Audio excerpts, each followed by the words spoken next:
This is Tammy Tian, a staff application engineer. I have been with Parker Lord for more than 12 years.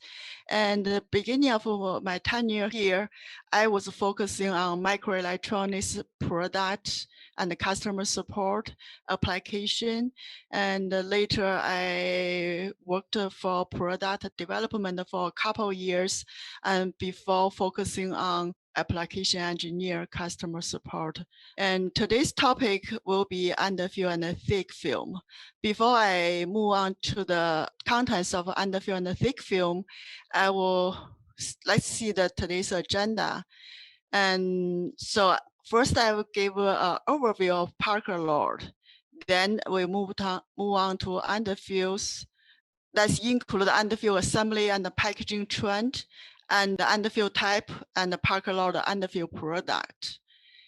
Then for the thick film part, we will introduce the polymer thick film products, which Lord carry, and that include introduction as well as Lord thick film product and its applications.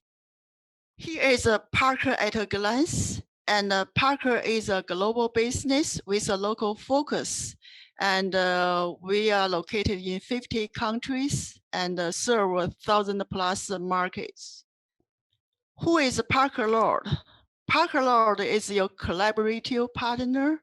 We deliver solutions designed to meet your specific needs, continuous process improvement, and a cost target. We have globally supported with global manufacturing capabilities. Our team delivers consistency and quality around the globe. This commitment to customers is why our products are nearly every car in the world. Our manufacturing locations, and in North America, we are manufacturing in Sagertown, Pennsylvania, and Indianapolis, Indiana. In South America, and we have manufacturing in Judepo, Brazil. And in Europe, and manufacturing located in Hohenhoven, Germany. And in Asia Pacific, we have a manufacturing location in Kofu, Japan, as well as Shanghai, China. Our expertise you can see the pie chart, and again, electrification, like electrical motors, electrical cars, and buses, and marine vehicles. We also serve aerospace and energy storage, and microelectronics, LEDs. So our key market is automotive, energy, electronics, marine industry, aerospace, and defense, oil and gas. Our key product is thermal management, electronics material, adhesive and coatings, sensing systems, electromechanical motion and vibration control systems, as well as motion and vibration control assemblies. Let's move on to today's topic. First is underfill. This slide is about chip bonding and flip chip versus wire bonding. And chip bonding has a face up and face down. So face is the outside, back side is the inner side. So face up, and usually you use wire bonding interconnection, like the picture on the lower left. Inside the BGA package, and there's a die attached and the wire bonding to make the interconnection. And if face down, like the picture on the lower right, inside the BGA package, there's a chip and the interconnection by solder bumps, and that called face down. So that's we call flip chip. So you can see this type of interconnection introduced by IBM in 1960s, and there's a advantage over wire bonding. Electrical connections are made in one reflow process, and no expensive fragile gold wires, and a small footprint and a small height, and also short electrical interconnection paths with provide faster signal transfer and low inductance. Flip chip Talking about flip chip, there's two types. One is a flip chip on laminate. Basically, your chip directly connected to a substrate, and most of the time, this substrate type is a laminate. So, and the other type is a flip chip in package. And this basically a BGA CSP where you have a flip chip sitting inside a molded package. And why underfill is needed after flip chip was introduced. So if it's needed, it depends on the reliability requirement. The package may or may not be need underfill at all. Here is some examples of area array packaging and also the flip chip in package examples. So the first level interconnection, it will be flip chip or wire bonding we talked about in the previous slide. And flip chip usually need underfill due to small gap we call standoff. And there's second level interconnection, like an area array package showing lower right corner. And so you flip chip inside the package, and then you make form the BGA or CSP package. And then this package will be assembled to a substrate. The substrate material might be FR4, FR5, BT, ceramic, etc. And the second level package usually pitch is larger than the first level. And that can be 150 micron or larger. And the standoff usually larger as well. Is underfill needed? It depends. If less stringent reliability requirement, and you may skip underfill. But if high reliability is required, and underfill is a must. Why underfill? So the underfill improve reliability in general, protect interconnect from moisture, ionic contaminants, and a hostile environment, such as shock, vibration, and temperature cycling. Talking about temperature cycling, underfill does improve temperature cycling reliability in particular. So it enhances solder joint reliability by compensating CTE mismatch between component and the substrate. I can also reduce cost by using laminated substrate versus ceramic. And the reason is using ceramic because the CTE close to component to be used. And with underfill, possible relax a little bit for substrate material selection. And also due to die or component size increase, and due to large scale integration, and also because the thinner device required for smaller gap, thinner device or product. That's the reason we need an underfill for this type of applications. Here are some examples of target application with underfill. Consumer electronics like mobile devices, portable computers, automotive industry like sensor modules and engine control units. In military and aerospace electronics, if the component is subjected to high gravity mechanical shock, and also for flip chip BGA component to protect the solder joint. The picture on the right just an example of underfill application. You can see the underfill under the black component in the middle. Type of underfill. So there are two major types of underfills in the market. One is a conventional underfill, is called capillary underfill. The other type is a no-flow underfill. So on the left-hand side is a capillary underfill. And basically you see the assembly process like the flow show. You apply flux and then you apply assemble the chips, then you reflow and make the interconnection between the chip and the substrate. And so you do flux cleaning before you do underfill. So the underfill dispensing for capillary underfill, you dispense on the side, and then your capillary force put the underfill under the component. For no flow underfill, apply the underfill first, and then the underfill really containing flux. So you place the component, and then you reflow solder as well as cure the underfill together. So there are pros and cons between these two. And for capillary underfill, the pros is underfill process optimization, relative easier. And the cons, you require stack assembly first, and may need flux cleaning. So there are more steps compared to the no flow underfill show on the right. But no flow underfill has a cons, and it's very challenging to more optimize the reflow profile to make a solder melt before underfill cure, so you have a better internet connection.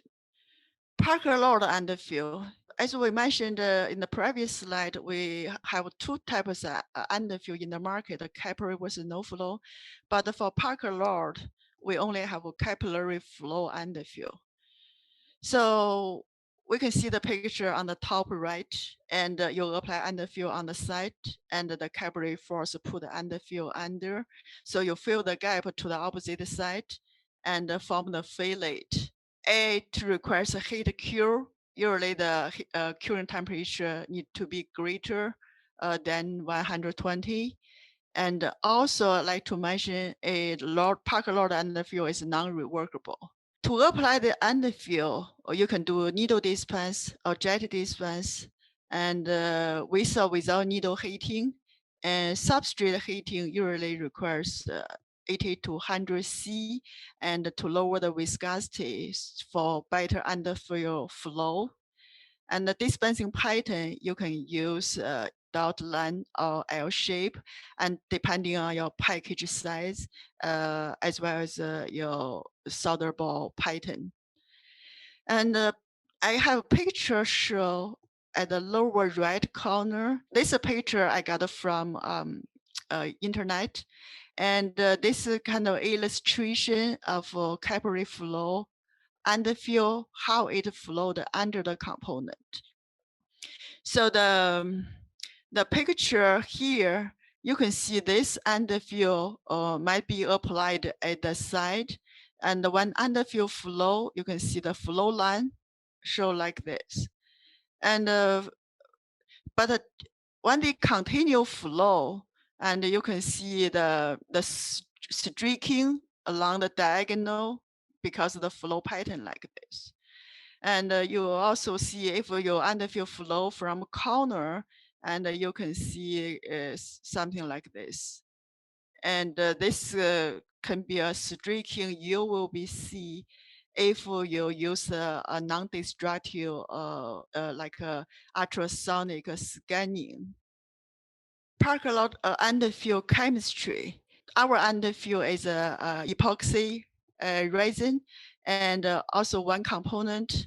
And epoxy resin usually give you excellent adhesion and strength, and also give you high TG.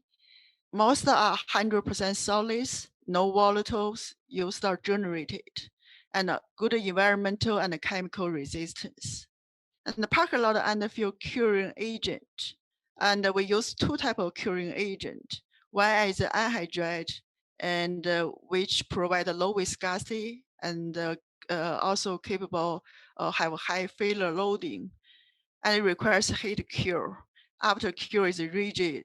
But anhydride is a skin sanitizer possible. And so this banned from selling to Europe. And we do have another curing agent is anhydride free. So this latent cure heat cure underfill as well, and also produce the rigid epoxy network. So the reason I bring this up for the curing agent, just keep in mind that if a customer requests underfill and is anhydride free, we do have an offer in this category. Here is a Parker load underfill product. So we have 4 main product for capillary underfill. The Kusarm ME525, and the Coulthard ME531. These two are anhydride cured underfill. So the difference between these two, ME531 has a high TG than ME525. And both can be need a cure at 30 minutes 150 or 15 minutes 165. Thermoset ME588 have a black version of 588BK, as well as a Coulthard ME543. These two or three underfills are anhydride free. The difference between these two, ME543 has a higher thermal conductivity. You can see the thermal conductivity is 1.2 watts per meter K. We can get this is thermal conductive underfill. And 588 or 588 BK is just a standard underfill, which is similar to ME525, 531, except this anhydride curing type of product. Underfill process flow and inspection. A capillary underfill, basically, as we mentioned before, you're dispensing underfill after your component assembly. So you can use different pattern and depending on die size and solder bump distribution. You can also choose a different size needle and or nozzle depending on component size as well. Substrate heating is definitely required because that's going to lower your viscosity of the underfill to help flow. On the right-hand side, some pictures we show, what's the good underfill, how to inspect the underfill, what a Parker Lord underfill looks like during your inspection. So the picture here is an underfilled component. You can see the black part is a fillet, uniform fillet around the parameters. You also can see this underfill applied on this side with a line pattern, and they flow under to the opposite side. And the picture here is ultrasonic scanning, we call CSAM, and this is the picture over here. So from this picture, you can see the bump distribution under, but you also see this white spot, that's voice. And but for the picture over here, and this also a CSAM image, and but this white locations and is not a uniform color. It's all like these regions, but these not voice. This the streaking and of course dripping, as we mentioned in the illustration of underfill flow at the beginning of this underfill presentation. This is the normal for Parker Lord underfill. So if you do cross section, you can see and kind of like there's a separation layer, resin rich on top, and the filler, kind of like a filler rich on bottom. But actually, if you magnify the top layer, there are a lot of smaller particles sitting in that region. From my experience, when I was in a graduate school, I did a reliability study for the underfills with and without the streaking of filler, resin-rich filler settling.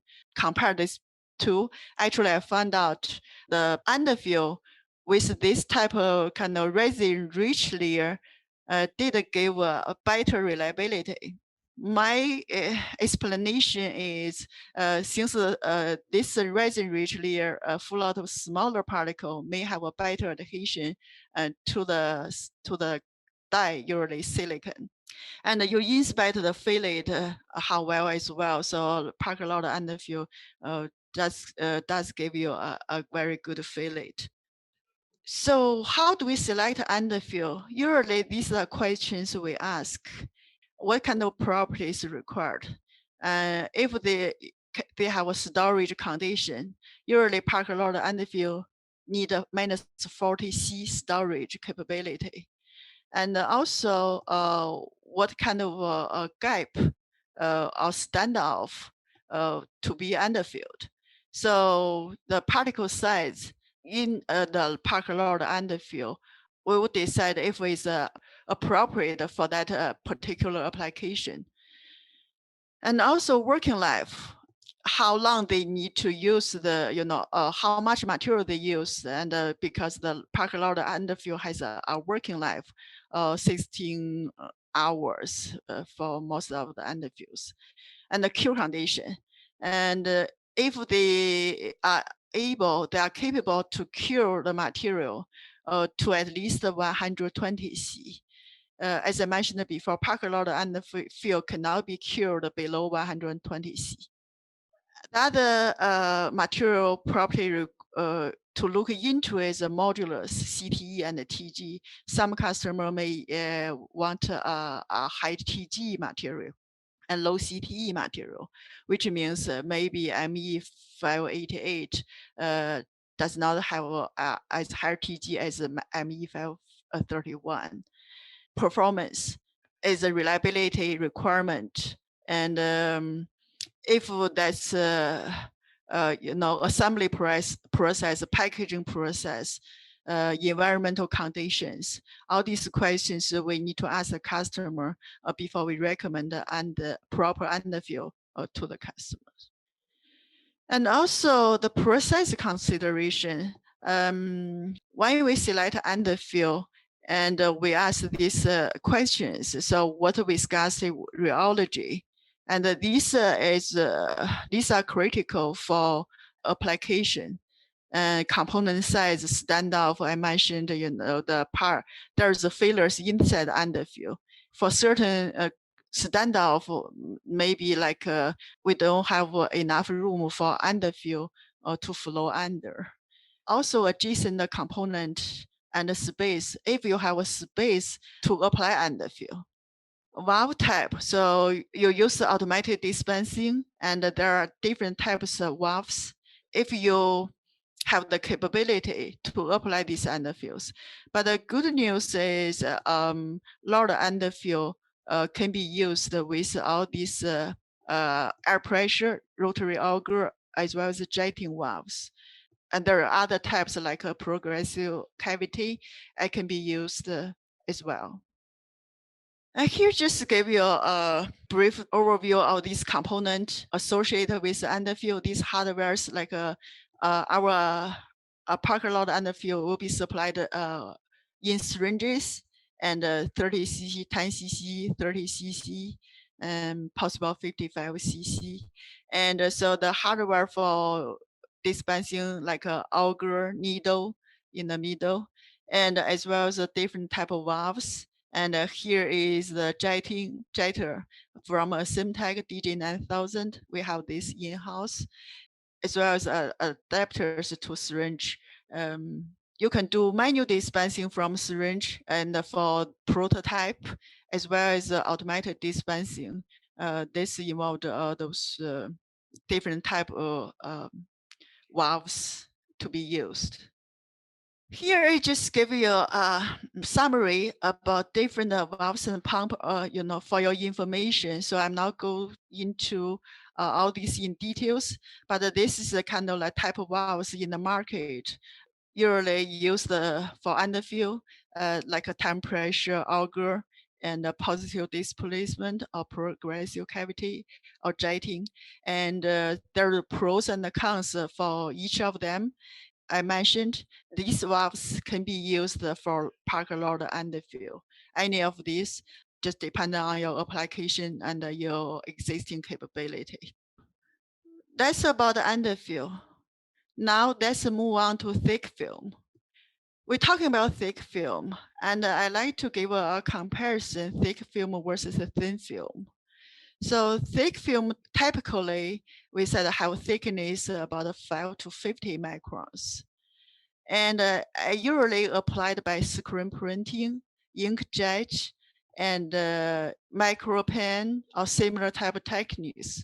You can also apply thick film material by dipping, spray, and paint for some applications.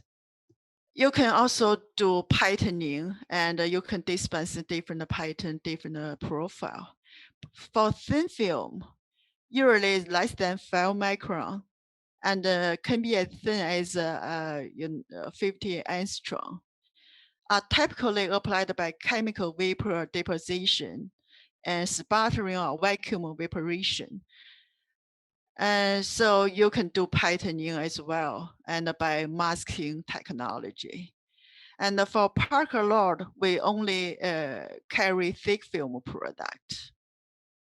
For thick film, also have two types of thick film: ceramic versus polymer thick film. Ceramic thick film material final form is inorganic in nature, and a dense film that can be centered melted component. In most cases, a high reliability, stability, capable of high temperature processing, and limited to high temperature substrate. So for polymer thick film, this a Parker Lord product belong to. So polymer thick film based on polymer technology has a failures inorganic component inside, depending on request or application and applications. And they need to be cured to give final properties. And also need a low temperature processing. Usually ambient temperature around 250 C is the maximum. And allow to use of low cost substrate. This is the difference between the ceramic thick film versus a polymer thick film. So for polymer thick film, Parker Lord has the conductors, resistors, and dielectrics. So for conductors, and can be coatings, inks, adhesives. So usually they are filled with silver, carbon, and metal particles. And there's option for flex or rigid circuitry. Can be adhesive for lead and component attachment. Also, there's an ink option, which can be air dried. And we also offer resistors. And the resistors can be coating or inks. This is also a polymer filled with failures like a carbon. If there's a resistor filled with silver, must be very low contents. And fixed and variable resistance available. So basically, you can do fixed resistance of variable resistance for resistors by trimming. This product under resistors can be a conductive protective layer for silver filled polymer thick film. Dielectrics, we also offer dielectrics thick film material. And usually this for protective coatings and marking ink. And they are mineral filled. And picture on the right just give you some idea the application of our thick film product. Thick film process, polymer materials, we mentioned the Parker Lord only offer polymer materials. So first your film deposition under ambient temperature. So this is the white film. Then you dry this white film under temperature 80 to 120 C. So the solvent inside the film will evaporate, and you see the thickness lower. After you dry, you need a post-cure of the polymers. So post-cure of the polymers at temperature 120 to 250 C. Basically, you let the polymers continue cross-linking to get the final properties. Here are some examples of polymer thick film Parker Lord can offer. Here is a conductive adhesives. So we offer the conductive adhesives listed here, like a 6144, CT144S, CT148S, and the CT100HV-1 stand for high viscosity. For this product, basically you use for chip to lead frame adhesive. You can also use them as a surface mount adhesive, and it can be used die attach and as well. And you can see the viscosity range from low to high. And the reason 6100 HV-1 high viscosity, because there's no solvent there. So if you use for die attach component where your solvent is a concern, that may be your option. And all these products can be applied by screen printing and syringe dispensing, and maybe pen transfer as well. So the Q profile we can see here is 125C to 150C, and from 15 minutes to 30 minutes. The working life, like I said, when we recommend a product, same thing here, and we need to ask this question to customer. And if they need 16 hours working life, this product is not going to work. So they only have 8 hours working life at 25C. And also shelf life. So these products need to be stored in -15 to -20C, and the shelf life range from 8 weeks to 6 months. This is also the things to consider when we recommend the product to customer. Since these are conductive adhesive, volume resistivity is low.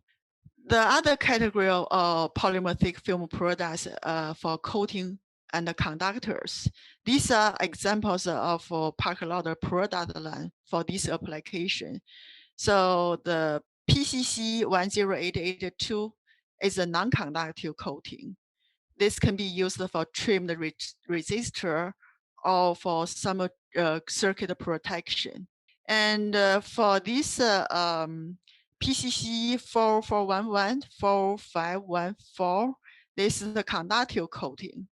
Basically, if you have a need for a conductive coating, that's your option. These definitely can be used for EM shielding because they are conductive. PC 10522 is a silver conductor, but we mentioned here, if you have a flexible substrate and you choose PC 10678HV, and if you have a rigid substrate, you choose PC 10522. There's a difference between these two. All these products can be screen printing, and there's a possibility like this material you can do dipping. And the drying process, the Q process, usually like the thick film product manufacturing process mentioned there, and you usually need a drying step at a lower temperature, then you curing, do a final cure at a higher temperature. So these products, you can see, you can cure this at 150, 125, at high temperature is 245. For some of those, maybe 150. So that's to get to the final properties. You need to cure it at an elevated temperature after drying at a lower temperature. Polymer thick film applications. From here, I give you some examples of those. The first one is a capacitor. So capacitor basically have a conductive plate, and there's a dielectric layer in between. Type of capacitors, and you have this is based on dielectrics, and ceramic, paper, and also based on your anode cathode construction. So here I like to mention tantalum capacitor. Lauder has a few products from a thick film product line, and are used for tantalum capacitor. See the examples over here. Body silver coating, we can offer PCC 11159 and PCC 40514 and PCC 11325, etc. And for adhesive, we can offer 2232 and 2232 SP. SP stands for small particle. And also lead frame adhesives, as I mentioned before, 6144, 6144S, 6148S, and 6100 HV. And also, we can offer graphite coating.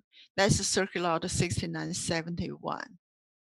Another application is a component termination protective coatings.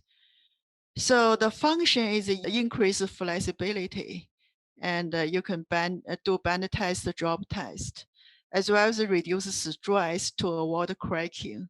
So PCC 4054 is an option for this application. It offers termination protection. Also, is nickel tan platable. So basically, you can plate a nickel tan on top of that. It's a solar field, one component, and need a heat cure, and offer good adhesion and a good electrical conductivity. The other option for this termination protective coating is PC10882 family. This PC10882 is a resistive coating. So that can be protective coating for trim resistor. It's screen printable as mentioned before. The pictures on the right just how this material applied. The other applications like a touch screen, flexible solar. So the functions is increase flexibility and you reduce stress.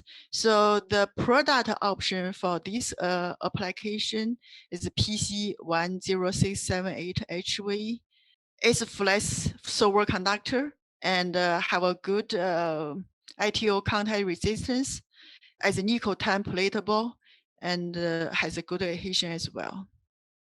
Parker Loud, it's possible to have a solution for LED radio frequency identification devices and a sensor application. Here are some pictures for the particular application, like a RFID tags and the silver carbon field dielectric material might be suitable.